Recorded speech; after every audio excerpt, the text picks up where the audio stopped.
Greedy boy, Sam and Tom were identical twins. They were so identical that even their mother found it difficult to distinguish one from the other, at least during their initial days on Earth. However, they were very different from each other when it came to everything other than their appearance. Sam had no friends, while Tom was a great friendship maker. Sam loved sweets, but Tom loved spicy food and detested sweets. Sam was mommy's pet and Tom was daddy's pet.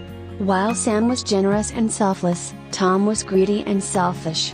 As Sam and Tom grew up, their father wanted to share his fortune equally amongst them. However, Tom did not agree and he argued that whoever proved to be more intelligent and strong would have to get a bigger share of the wealth. Sam agreed. Their father decided to organize a competition between the two. He asked the two sons to walk as long as they could, and return home before sunset.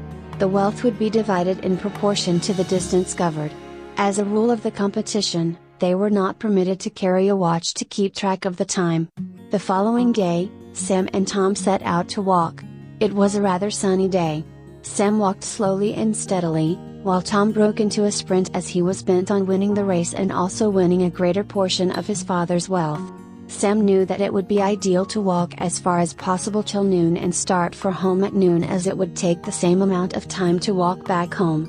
Knowing this, Sam decided to turn back for home at noon so as reach home on time.